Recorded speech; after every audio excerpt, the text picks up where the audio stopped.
Okay, I'm here with my buddy Kodak, and in this video we're going to go over something I like to call click for looks. Kodak has issues with, he gets territorial in his building, and his guardian's the one filming it, so if he goes over towards the camera multiple times, I don't let him to keep him in the shot. Normally the guardian would be doing this, but I want to give her a good demonstration of what to do. Now, first of all, let's talk about his body language. So see right now his ears, they just went up to the side, but before they were back. So when I read a dog's body language, and reading the dog's body language is really important for this sort of activity. So his nose is what I call neutral right now. It's in the middle. Hey buddy, Kodak. See his ears back? He's in a little distress, he's uncomfortable, he doesn't like that. So I look at the dog's overall body language. Kodak, come here buddy. I know, but if you bark, this is not going to be the greatest video. So basically what I do is the nose up or down. Sit. Is the mouth open or closed? So you like to see the nose up and you like to see the mouth open. So if he goes from being wiggly and jiggly to stiff, come here, Kodak. Here, buddy. That's a big warning sign. So going from an open mouth to a closed mouth. Sit. Yes. And so if you can, and I also look at him, is he breathing heavy? Or is he sit? Or is he holding his breath? Is he leaning away from, towards something or leaning away from it? Those are all indications that he doesn't feel comfortable. And so if I can recognize, and also the tail, right now you see the tail, it's parallel with the spine. If you see that going up, especially if it gets stiff and quivering or moving really fast, go down. Then those can be indications he is feeling aroused as well. So I need to be able to recognize his body language. I want him to be loose and wiggly. His mouth is nice and open. He's not breathing heavy. He's not tense. And if I see him deviate from that stuff, then he's getting close to reacting. A lot of us, we don't think the dog's reacting until it's barking and lunging, and that's when the dog's hysterical. We waited way too long. So what we want to do instead is we want to do something called quick, what we want to do is basically make sure we read our dog's body language. So let's say somebody came in the door right now, and he wasn't ready for that. Kodak! Kodak! Find it. I'm going to say find it because I can't remember the Russian word. Find it. So I just moved him. You can stay right there with the camera. But if somebody's coming in, the elevator's right here. They're probably going to go right there. So I can duck in here, which is a little kind of where the mailroom is. There's also a door that allows me to go in the garage. So that if and this might be something you might want to practice. When you have some time, practice is not an emergency, and an emergency is not a time to practice. Most people fail with their dog's behavior because they try to train the dog in the moment when people are coming in, when I'm not ready for it. I'm checking my mail, I came down here and somebody came in and I was like, oh, I don't even have my treats with me. So instead, I want you to be mindful to set up a scenario. So maybe you used to hang out here, maybe there's 5 people that come into the building at 4 o'clock. So you come down here at 4 o'clock and you have a lot of treats. So somebody walks in the building and can you all just flash your, there you go. So this is click for look. So I might stand here, as soon as the door opens, and go ahead and flash your hand or clap it on your thigh. So what I'm doing is I've got plenty of distance. There's 20 feet between me and the door. So every time he looks at the camera, and let's say the camera is a visitor. So I'm just gonna kind of wait, and he's looking at me because I got the great treats. I'm using the clicker, make sure you prime and load the clicker. So as soon as he looks at the guest who comes in, I click and give him a treat. Now if we're way over by the door and somebody opens that door, it's gonna catch him by surprise, and don't leave your hand in there like I'm just doing right now. So he's gonna catch him by surprise, and then he is going to lunge at that person. So if I'm way over here, if he gets reactive, I can just bail this way or that way. There's exits on either side. And I'm waiting for him to voluntarily look at the person. So as soon as the door opens and he looks at the person, I click, and then I can give him a treat. What is he doing every time I'm clicking? He's snapping his head away. This is a version of what we call the engage-disengage game. So after a while, so I look at people who come in the door and I get a treat? Yeah. Now let's say that somebody opens the door and you can click and give a treat, but once they take one step in, he starts barking and lunging. So we'll wait until he simulates looking over there. I don't have anything. Now a sit and a down. If a dog sits or lays down, yes. Well, I don't have to do that. If a dog sits or lays down, that's his way of saying I feel pretty comfortable. So if he sits or lies down, then you're pretty good. But never tell your dog to sit or lay down when you're doing this sort of activity. There we go, so they walked by. That's actually, I'll come back to that one. So a dog refuses to sit or do an activity like this, Kodak, then he's saying, I don't feel comfortable enough. So what I would actually do is hang out here, and when he sees people walk by outside, not coming to your building, you're going to click and give him a treat.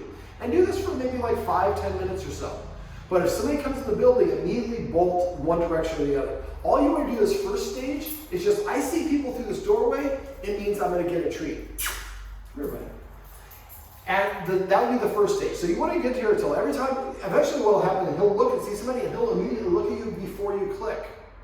And then you're going to click, so if I'm the dog, let's say the camera is the person. So I'm hanging out, I look over, and I look away, then you would click and give me the treat. So I looked at the person, then I disengaged and looked back at you, anticipating getting the treat, and you clicked at me for looking away. First we're clicking for looking at the person, then we're clicking for not looking at the person. And these are just people walking by your house. So you're just going to do this until when he sees somebody outside, he turns and looks up at you and says, you know that means I get a treat, right? Then you click as soon as he looks at you and you give him that treat. When you get to that stage, and this would be like some practice in like 5-minute practice sessions. Come down here from time to time. You work from home, take some time off, come down here and spend 5 minutes. You have not a super slow street, you probably have people that walk by. So every time somebody walks by, I feel good about it. The next stage is I would maybe, and you can arrange to have a friend come over that he doesn't know, or a neighbor, or just do this when people are coming by. So as soon as he looks, I know, okay, this is perfect. We have people actually coming in the building. So just stay here. I'm going to see how close they can get before you react. Yeah. And now they're at the door.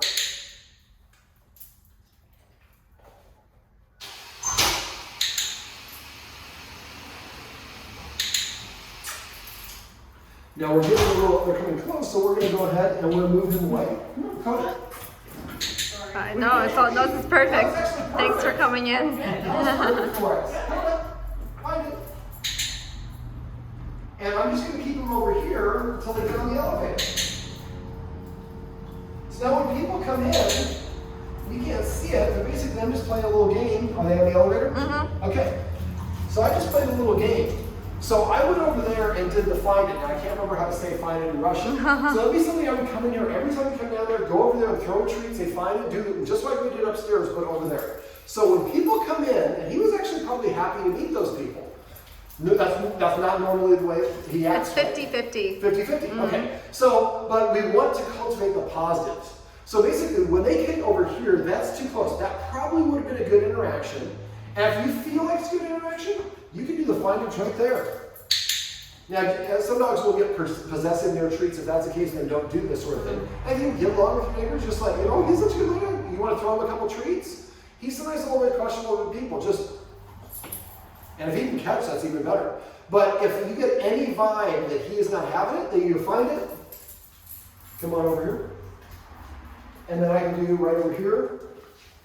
Come here, Kodak. Find it. Find it. And you do this as much as you need till you hear that elevator close. You're going to go ahead and walk back to your original position. Go ahead and walk back over there. And so you manage the situation. When we're doing this sort of activity, we don't want him to react at it. Because hey buddy, because we're recognizing. Now, the body language that I mentioned earlier is also the feeling that comes into play. So when they were walking towards you, that's when you're watching his body language. What does his ears do? What does his tail do? So if you're getting the body language that says, hey, I like these people, great. We want to encourage and facilitate good greetings. But it gives you any of those that you don't like, go to find it. And then find it and do a couple over there. And then, again, they come to check their mail, go into the garage and do a bunch of find it's there. So he's already done the find it's a couple places, so he's comfortable doing it. Okay, so now we have the elevator right here. So now, what we're going to do, Kodak, come here, buddy. So now we're going to practice the elevator door opening means something good to them. So what I'm going to do is I'm going to press the button. Now I'm triggering this. I don't know if anybody's going to be in there or not. Probably not because we're at a time of the day where there's not a lot of people here. So I'm going to wait, Kodak, sit. And someplace you can kind of hear where the elevator's coming down. And as soon as the door opens, I'm going to click and give him a treat. And make sure he kind of stays in this position.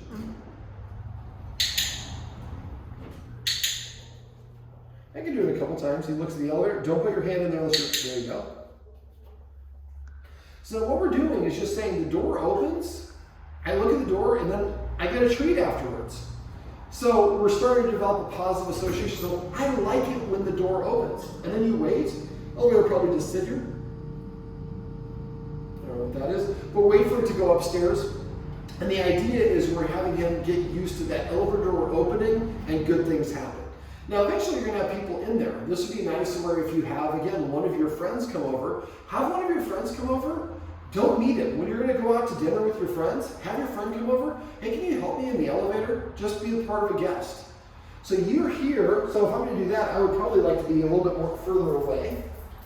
Sit and have this door propped open. So the person, when he gets startled, you can march right out this door. So now, so your friend comes over, he comes up, sit, wait, stay. And you're over here, and then your friend's in the elevator. And so your friend's not going to come out. You control your friend. That's why if you have a friend coming over, it's really helpful. Because you don't know who's going to be in the elevator, what the energy is going to be like. Do they have a dog, and they're going to come out and try to pet your dog? You can tell the person, when the door opens, I want you to just sit there. Just stand there. And then we'll do this one more time. Oh, I'll reward that for sure. And your elevator's good. There we go. The door's not going to open. The light went off. There we go. Oh. There we go. And is that normally something he would probably bark at coming out of the elevator? Potentially, yeah. Yeah, see, he's starting to. I think he could have, yeah. So you can find it. Find it. So this is a pretty high value treat. This is my middle of the road treat. These are Tricky Trainers chicken liver treats. They have a nice smell. But again, like I mentioned in your apartments, you have to use the treat that's more valuable than the environment. Right there, that was caught off guard. So again, if it's one of our friends and she's coming down the elevator, you can say, like, look, if somebody gets in the elevator, start coughing when the door opens. So I hear coughing and I know immediately I'm going to go away. I'm about to get something by surprise. The idea is we want him to not be surprised, and just every time the door opens, it's somebody good. Now, the next stage, I might hey, let's not do that. The next stage, I might have your friend open the elevator, or I come out of the elevator, she comes down, and as soon as she opens the door, she goes like this. Throws the treat out, and doesn't step out. And then the elevator closes, and she goes back to the next floor, comes back down, elevator opens, she throws the treat out, and then the elevator closes, goes. So you make that a game, so it's like, when the elevator opens, people throw treats out at you, and then they go away, and then I'm waiting for you to come back, man. And so again, we're making it a positive thing. So I call this click for looks. Now this is inside, which is not the ideal place to do it because there's only a couple of escape routes and there's not a lot of distractions. That's why we would find it here. Now let's say that the camera, come here, Kodak. Let's say the camera, come here, buddy. I don't want to pull him, so I'm going to use treats. Kodak, find it. So let's say that the camera represents kids at a playground. So kids are something that's a problem for him. So I move far enough away until he can sit. And if he won't sit when I say sit once, then I move 5 more paces and ask him to sit again. I'm not going to force him to sit. I don't interpret him saying, I don't want to sit as saying I'm being disobedient. He's saying, I'm too close to those little kids. They're unpredictable. I don't know what they're going to do. So I move away until he will sit. And then, just like we did before, what we were doing with people at the door, sit. Now I'm just going to wait for him to look at the camera. And where the camera represents the kids. And same thing. So let's say that this is about 20, I'd say about 20 feet away. So I practice maybe for 3 to 5 minutes at a playground somewhere where kids are running around. And if he wants to move around, that's totally fine. He doesn't have to stay in a sit. I just use the sit as my initial indicator to judge the distance good.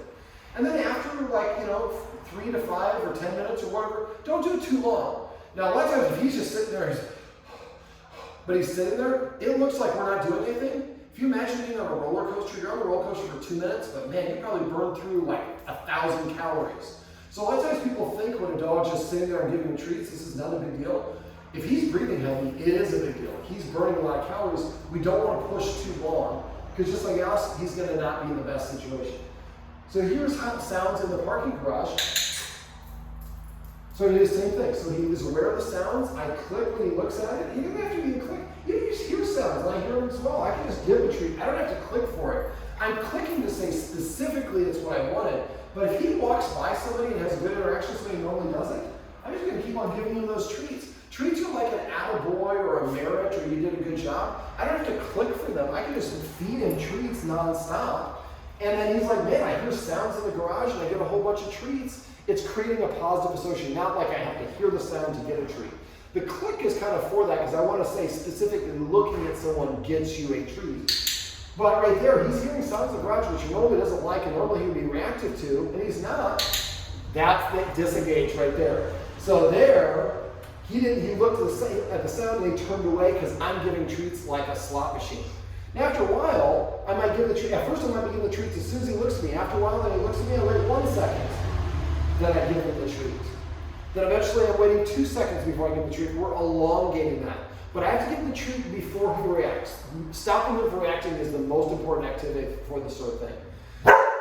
Now that's a demand bark. That's I want some more attention maybe. Or we've been doing this a little bit long. So for the kids, find a playground or a place kids are going to be playing, find a big enough space, and have them look. So we might be like 25 paces away, and that's fine. And if one of the kids starts running towards you, you turn around and let's go, and then run away. So don't ever let the kid surprise him. You run away if you have to. You pull him at that point if you need to. But the idea is every time you get ready to walk somewhere, I'm like, hey, let's go. Takes a step with me, then I give him a treat. So now let's go means we're moving somewhere. And so after a while, you get caught somewhere and say, let's go. He just instinctively kind of start going that direction. So the idea is, let's say we're 25 paces, and we do this for like 5 minutes, and it's good. We want to have no reaction whatsoever. The next time we go to the park, maybe we take 2 steps closer. Sit. And now the kids are running around, and we do the same thing. Now each time we do it, we don't necessarily always get closer. Just like the exercise we did with the ears upstairs, it's him feeling comfortable. So you might have to do several of them at 25 feet. And also the kids matter. If you have one kid that's just being on a swing, it's just one dad and one kid, that's going to be easy. Another kid that's like me, is like, freaking out, you might have to move 25 paces. So you're going to ebb and flow. It's not always getting linearly closer. But the idea is progressively over time, we will get closer and closer. And if you see kids like walking path, it'd be great if you could like walk. Let's say where the elevator is right here is the path. Maybe you and Koda are walking, but you're 10 feet away from them, but you're walking next to them. He's getting desensitized and practice. Every time he looks at them, you click, give him a treat. Or he just looks at them, you don't have to click, you just give him a treat. But the idea is at first, and then you might look at him 2 times before I click and give him a treat. Because he's like sniffing and checking out the environment, he's not perceiving them to be a threat. So the idea for Click for Looks, and really this whole engagement video that we're doing here, is just creating positive associations. So be mindful, let me kind of spell back up. So be mindful, come in here and practice the Find It game back here, and practice going through that door in this way. And then the second stage is standing right back here when people pass your building, and then you give them a treat. And keep on doing that until when he sees people looking, he looks away. So maybe every 20th person, don't click for him looking, so that he looks at you, then you click, and then the treat comes here. By the time he looks up, the person's gone. So eventually, when you're doing this game, eventually you can get closer and closer and closer. Eventually you can do it where you're like standing right by the front door, and puppy. You're standing right by the front door, and he's watching people walk by on the glass, and is comfortable and relaxed doing it. Then separately, have your friends come over when they're taking out to dinner, or somebody he doesn't know, do the elevator thing. So have them, the first stage is I'm going to be way over here, they open the door, and you can do this on your floor too, and just make sure there's a big enough space, there's not other stuff going on. And the door opens, he looks at it, you click, you give them that treat, then have them close the door to the next floor up, and they come back down. Then they open the door, and they throw a treat out, and then immediately hit door close, go back up. Do that like 5 or 10 times. Might make people in your building unhappy because they can't get the elevator. But then you go back inside, always end on a good note, and then your friend comes and opens the door, and then she gives you a treat. But then you hear your friend leave. Your friend doesn't go in your apartment. You used your friend who he doesn't know. It's the same thing as meeting somebody that comes to your building randomly, except for now we're curating the experience and setting the dog up for success, as opposed to trying to react to our environment when we're not prepared or not ready. Can you sit for me, Koda? This is a Koda. I'm David Coder. and his guardian is a coder. So there's a lot of symmetry here. But this is Kodak. This is Koda's. Some tips you can use on how to use click for looks or a version of the engage-disengage game to stop a dog from reacting when it meets strangers or is caught off guard.